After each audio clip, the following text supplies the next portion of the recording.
Here in Baton Rouge, protesters are gathered, raising signs, reciting chants, and encouraging drivers to blow their horns as they drive by the Triple S convenience store, the site where 37-year-old Alton Sterling was killed by Baton Rouge police officers. Earlier today, government officials, law enforcement, and community leaders have... Thanks, guys. Breaking news at this hour. State police have just identified the two bodies found in the home here behind us, where you can see the crime scene investigators. The victim as 41-year-old Katina Stevens and the suspect as 27-year-old Don Johnson. Now, just to catch you up, bring you up to speed, around 10 o'clock Wednesday night, Crowley police responded to a shooting here at the home on Josie Street, where the suspect, who has been identified again as Don Johnson, had apparently shot and killed the victim, Katina Stevens. Well, the capital city, Ms. Blue, is under the national spotlight once again following the ambush attack that killed 3 Baton Rouge law enforcement officers. However, the community is still doing its part to work past the issues. We know the tension has been pretty tense here in Baton Rouge over the past couple weeks. And if you look behind us, you can see the memorial that has been just gaining different support from around the community. Here's what we know. This morning, Lafayette police responded to a call of a trespasser here on the 100 block of Fannie Street. Now, the homeowner allegedly saw a naked man in his backyard.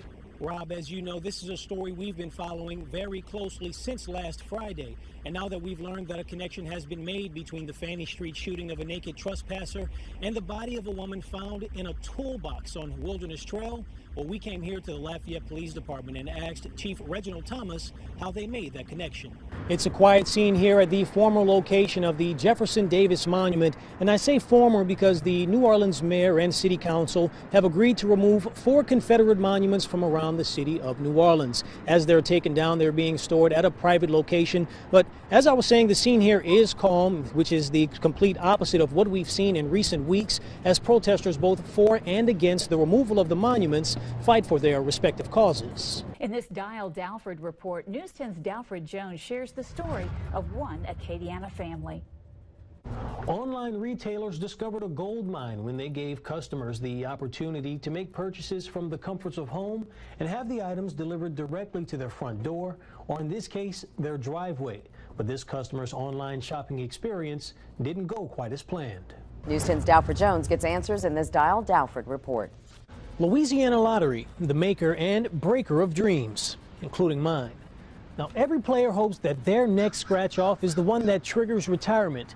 But here in Louisiana, retailers aren't required to tell you if the jackpot has already been purchased. So how do you know if you're buying a ticket that could potentially be worthless? In most cases, home health care agencies provide at-home care for people living in their last days or those who can't care for themselves. Well, one family approached KLFY and brought us this flash drive, which contains video of what they say may be considered questionable behavior by 2 L&D community care employees. The video provided to us by his family shows 54-year-old Stephen Araby in his apartment. Cameras they set up to monitor his behavior and health. Stephen suffers from a long list of both physical and mental disabilities, including epilepsy, scoliosis, schizophrenia, and bipolar disorder. His condition requires him to have assistance around the clock. That's preparing meals, helping him eat, helping him go to the bathroom, helping him walk. He can never be by himself, standing up on his feet alone. Someone has to be there 24/7 because he is a fall hazard. Which is why he wears the batter's helmet he's pictured with here. But on November 16th, 2016, you can see the L&D community care worker collecting her things and leaving Stephen unattended around 2:50 that morning. During the 5 hours he was alone, Stephen unsteadily makes his way around the apartment, watches TV, and goes to the bathroom. But he returns to the living room, inching slowly on his backside before pulling himself up using the recliner. No one was there. They neglected him. They abandoned him for over 5 hours. Lynette Boyd, owner of L&D Community Care, says when she learned about the abandonment later that morning, action was taken. We terminated her immediately. And then, of course, a critical incident report was done. And DHH substantiated it, and she was put on the exclusions list. L&D notified Araby's family about the abandonment, which prompted Stephen's siblings to review the security footage from Stephen's apartment, and they found what they say is another problem on July 18th, 2016. Stephen approached her. He was probably asking her for a glass of ice water. He loves to drink ice water. And she refused to get up. She just didn't acknowledge him. She put her hand up in his face like, don't even talk to me. She made the first contact. She grabbed at his arm, and he kind of backed up, and then he went to touch her. After some shoving, the employee gets up, and she attempts to escort Stephen to his bedroom. It was here you can see him fall and land on his walker. The worker moves Stephen out of the way, picks up the walker, and returned to the couch while leaving Stephen on the floor. She turned around, sat on the couch, and just watched him struggle to get back to his chair. Several hours go by until around 10 a.m. when two more L&D employees arrive for a scheduled visit to inspect him for a previous fall.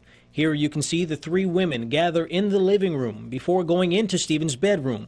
Once inside, they examined his back for bruising and discoloration. L&D owner Lynette Boyd has documentation that this was a follow-up appointment for a previous fall that occurred on July 5th. Boyd says the fall you just saw on camera was not reported. Unless we know about it, there's nothing we can do. When we do find out about it, then we take action. That incident should have been reported. So how many more incidences were not reported? I mean, we're in the process of reviewing the videotape and try to get to the bottom of it. As of December 1st, 2016, Stephen has been under the care of a new provider, and the woman who was seen in the video where Stephen fell has been suspended by L&D, pending the results of an investigation by Lafayette Police and the Department of Health and Hospitals. In Lafayette Parish, Dalford Jones for KLFY News 10. The Department of Health and Hospitals looks into each critical incident report, and they are investigating the Arabi case. They also instructed L&D to write up a plan of correction and retrain employees on abuse and neglect policy. Now, results of the investigation are pending. L&D has agreed to disclose those results with News 10 upon completion. We also checked in with the Better Business Bureau. L&D has an A+ rating with the BBB. The BBB rating is based on information BBB is able to obtain about the business, including complaints received from the public.